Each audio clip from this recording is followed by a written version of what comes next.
নমস্কার দর্শক, সংবাদ আবির্ভাবের গুরুত্বপূর্ণ সংবাদে আপনাদের সকলকে স্বাগত।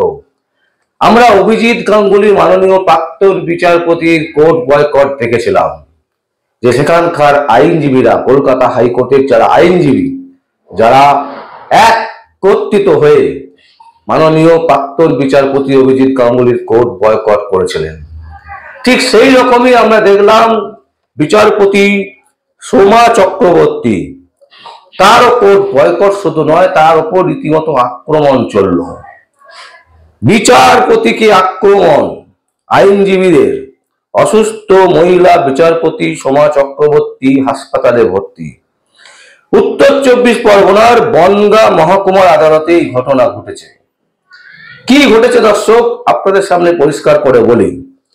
ল ক্লার্কের মৃত্যুর জন্য আজকে কর্মবিরতি চলছিল উত্তর 24 পরগনার বনগাঁ মহকুমার আদালতে, কিন্তু ফাস্ট ট্র্যাক কোর্টের বিচারপতি সোমা চক্রবর্তী, তার কাছে একটি মামলা, গুরুত্বপূর্ণ মামলা ছিল।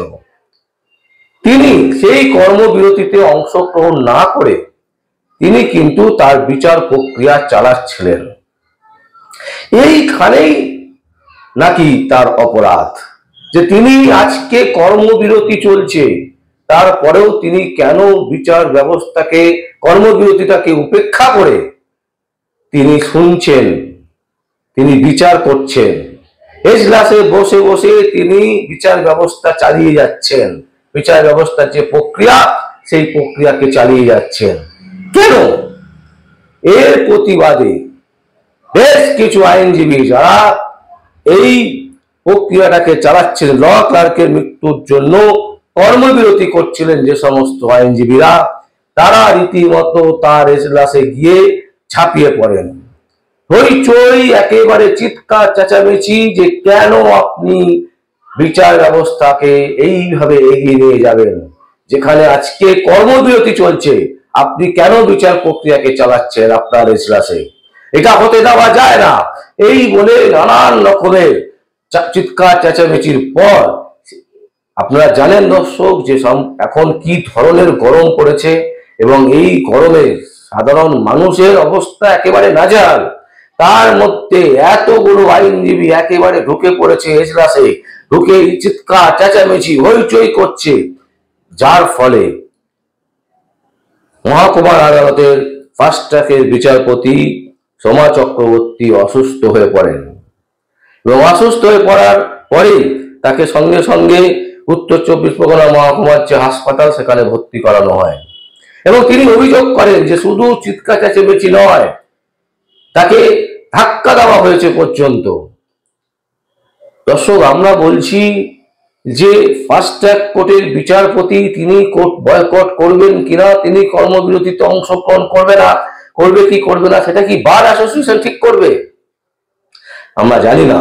কলকাতা হাইকোর্টেও কিন্তু আজকে এই ধরনের অবস্থা হয়েছে, কারণ কলকাতা হাইকোর্টে বার অ্যাসোসিয়েশনের যারা শাসকের, যারা বার অ্যাসোসিয়েশন চালান, তারা ঠিক করেছেন যে আজকে কলকাতা হাইকোর্ট যেহেতু শনিবার ছুটি থাকে, তাই কোনো রকমের কাজ হবে না। এমনকি তারা তাদের আইনজীবীদেরকে বলে দিয়েছেন, পরিষ্কার ইনস্ট্রাকশন দিয়েছেন, যে অনলাইনেও কিন্তু কোনো শুনানি করা যাবে না। কারণ কি? কারণ বিচারপতি অমৃতা সিনহা, জনপ্রিয় বিচারপতি অমৃতা সিনহা, তিনি তার এজলাসে বিভিন্ন যে মামলাগুলো চলছে, খুব ইম্পর্টেন্ট মামলা, যেগুলো হচ্ছে অবৈধ নির্মাণ নিয়ে, সেই মামলার শুনানি আজকে তিনি রেখেছিলেন। তিনি বলেছিলেন যে কর্মবিরতি, আজকে ছুটি আছে হাইকোর্ট, কিন্তু তারপরেও আমি শুনতে চাই, আমি শুনবো, আমি আমার কোর্ট খোলা রাখবো, কিন্তু তাকে খুলে রাখতে দেওয়া হয়নি।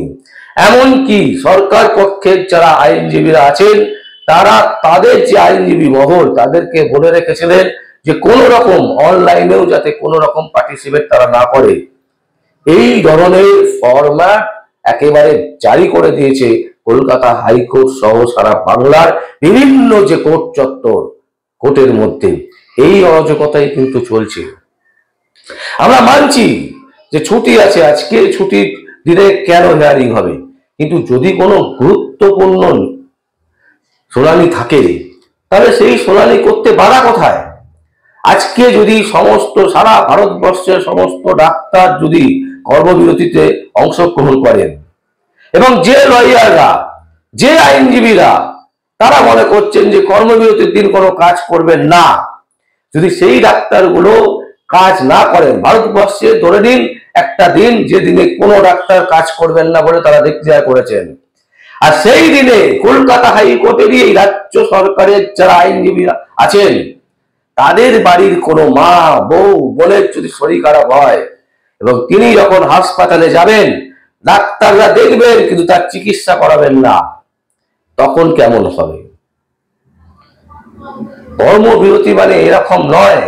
কর্মবিরতি মানে হচ্ছে ঠিক আছে কর্মবিরতি চলছে, আজকে ছুটি আছে, সবাই আমরা ছুটি পালন করব, কিন্তু তার মধ্যেও যদি কোনো ইমার্জেন্সি কেস থাকে বা কোনো গুরুত্বপূর্ণ মামলা শুনানি থাকে, তাহলে সেই শুনানিকে করতে দেব না কেন? কোথায় বাধা? এই প্রশ্ন কিন্তু আজকে বাংলার বিভিন্ন জায়গায় উঠছে। দর্শক, আইনজীবী মহলের একটা বড় অংশ তারাও কিন্তু এই প্রশ্ন তুলছে, যারা কোনো দল করে না, না বিজেপি, না তৃণমূল, না কংগ্রেস, না সিপিএম, নিরপেক্ষ আইনজীবী, তাদের মধ্যেও কিন্তু একই প্রশ্ন যে কেন এটা করতে দেওয়া হবে না? গুরুত্বপূর্ণ মামলায়, যে মামলা শুনানি হলে একটা মানুষের সুরাহা হতো, সেই মামলা শুনানি কেন হবে না শুধুমাত্র আজকে ছুটির দিন বলে? দর্শক, ঠিক যেভাবে আমরা বলছি যে সারা ভারতবর্ষের সমস্ত ডাক্তার যদি ছুটির দিন ঘোষণা করেন যে আমরা এমক তারিখে ছুটির দিন ঘোষণা করছি, আর সেই দিনকে এই সরকারের কর্মী, সরকারের যারা আইনজীবী, তাদের যদি কোনো ছেলে মেয়ে, তাদের যদি বাড়ির কারোর যদি ডাক্তারের প্রয়োজন পড়ে, তখন কি করবেন এনারা? তখন কিন্তু এই আইনজীবীরাই আইন দেখাবেন ডাক্তারদেরকে যে আপনারা এটা করতে পারেন না। তাহলে আপনাদের ক্ষেত্রে এরকম কেন হবে? কেন আপনারা বুঝতে পারছেন না? আপনারা আইনি পরিষেবা দিয়ে থাকে, সাধারণ মানুষ রিলিফ পায়, কলকাতা হাইকোর্ট বা বিভিন্ন কোর্টে গিয়ে তারা বিচার ব্যবস্থার উপর আস্থা রাখে, তারা বিচারের যারা বিচারক তাদেরকে হত্যা করেন সাধারণ মানুষ, যে বিচারক তার সুরাহা করবে, আর আপনারা কর্মবিরতির নামে এইভাবে অত্যাচার করবেন সাধারণ মানুষের ওপর, এটা কি করে সহ্য করা যায়? আজকে উত্তর 24 পরগনায় যে ঘটনা ঘটেছে, কালকে হাইকোর্টেও ঘটতে পারে, কালকে অন্য বারেও ঘটতে পারে, অন্য কোর্টেও ঘটতে পারে। কেন এই ধরনের ঘটনা হবে? কলকাতা হাইকোর্টে যেভাবে আজা শেখর মান্তা বিশিষ্ট বিচারপতির ঘর বয়কট করা হয়েছিল, একদম তার ঘরের সামনে বসে দাঁড়িয়ে বয়কট করছে আইনজীবীরা, এটা কি ধরনের সভ্যতা চলছে? প্রাক্তন বিচারপতি অভিজিৎ গাঙ্গুলির রুমেও সেম জিনিস করা হয়েছে। আর আজকে আমরা উত্তর 24 পরগনার বনগাঁর মহকুমা আদালতে একই ঘটনা দেখলাম। আর কতদিন এই ঘটনা আমাদেরকে দেখতে হবে? রাজ্যের সাধারণ মানুষের ট্যাক্সের টাকা থেকে, কলকাতা হাইকোর্ট থেকে শুরু করে, রাজ্যের প্রশাসন থেকে শুরু করে, রাজ্যের তাবৎ নেতা নেত্রী প্রত্যেকের স্যালারি হয় আর রাজ্যের বা কেন্দ্রের সাধারণ মানুষের টাকা থেকে। তাহলে তারা কেন বঞ্চিত হবে না? তারা কেন বঞ্চিত হবে? তারা কেন প্রপার হইতে প্রতিটা দিন সার্ভিস পাবে না? দর্শক, একটা জিনিস দেখুন, ধরুন রেলের সমস্ত কর্মী, সারা ভারতবর্ষে যত রেলের কর্মী আছেন, তারা মিলে ঠিক করলেন যে দুদিন তারা রেল চালাবেন না, তাহলে কি হবে ভাবতে পারছেন? এই যারা লয়াররা কর্মবিরতি করছেন, তাদেরই কারোর বাড়ির লোকেদের যদি ইমার্জেন্সি পড়ে, কিভাবে যাবেন? ফ্লাইট বন্ধ, ফ্লাইটের যারা পাইলট তারা আন্দোলন করছে, তারা বলছে যে আমরা চালাবো না দুদিন, পাইলট প্লেন চালাবো না। কি অবস্থা হবে? একবারও ভাবছেন না এগুলো? আইনজীবী হয়েছেন মানে এই নয় যে আপনি আপনার মতন করে চলবেন বা আপনাদের মতন করেই সাধারণ মানুষকে চালাতে হবে। সাধারণ মানুষের জন্য আইন, আইনের জন্য সাধারণ মানুষ নয়, এই কথাটাই হয়তো আপনারা ভুলে যাচ্ছেন।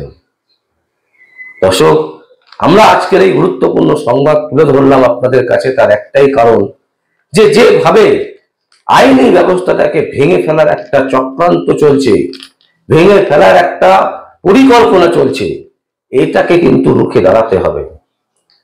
এবং এইটা যদি ভেঙে যায়, ভেঙে পড়ে, তাহলে কিন্তু সাধারণ মানুষের বিচার পাওয়ার আর কোনো জায়গায় থাকবে না।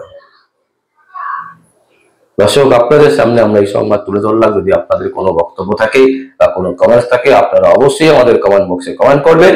আর দেখতে থাকুন পরবর্তী সংবাদ, সংবাদ আবির্ভাবে। আমার নাম বিশ্বজিৎ পাল, সংবাদ আবির্ভাবের জন্য।